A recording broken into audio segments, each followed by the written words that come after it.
This video is for community health workers whose roles include screening women for early pregnancy and early possible referral to an antenatal clinic, identifying unimmunized children and referring them to a clinic for immunization, screening for HIV and TB, defaulter and contact tracing for diagnosis and starting treatment by tracing the contacts of a contagious disease.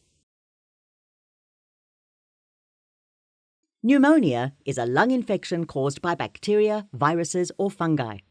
It can cause mild to severe illness in people of all ages, especially young children and the elderly, and is a common cause of death all over the world.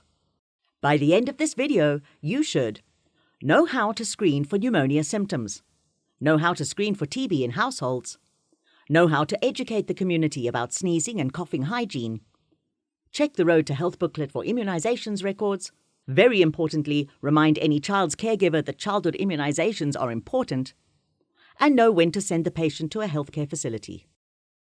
Assess the child for the severity of the pneumonia using the classification here. Pneumonia presents as a fever, cough, and rapid breathing, but no chest indrawing of the lower chest wall and no flaring of nostrils. Severe pneumonia presents as a fever, cough, rapid breathing, chest indrawing, and flaring nostrils or grunting. Monitor the child's breathing to determine if there is fast breathing.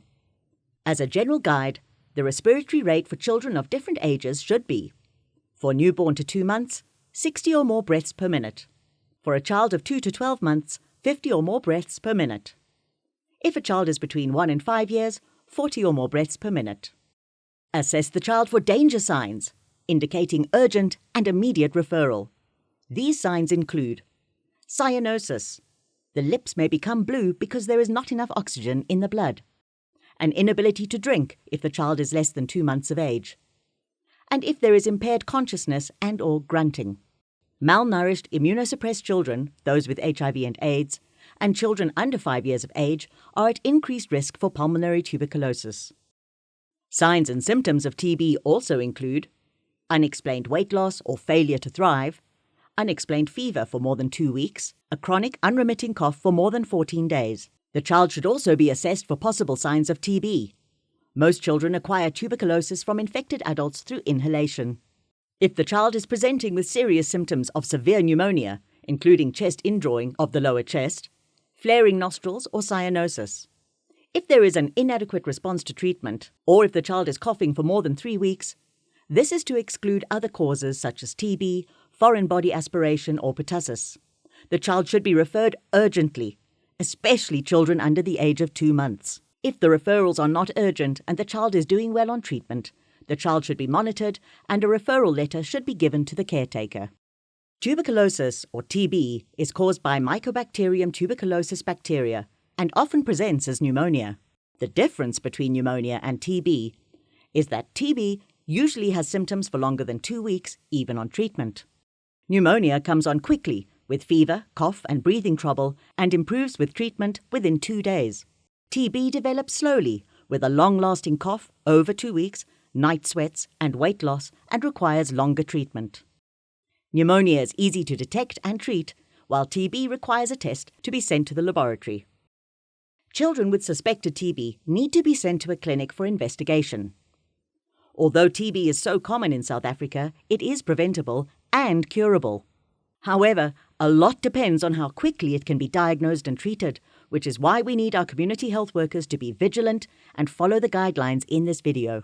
And this is why it is extremely important to always check the Road to Health booklet to see if the childhood immunizations are up to date. Ensure that you recommend and refer to the clinic for any missing immunizations.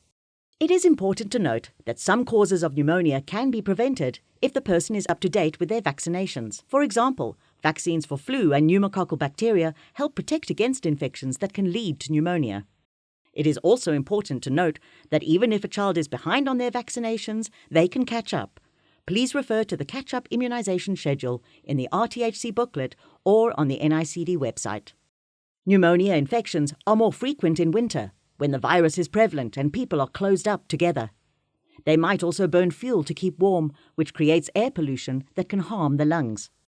Thank you for watching this video.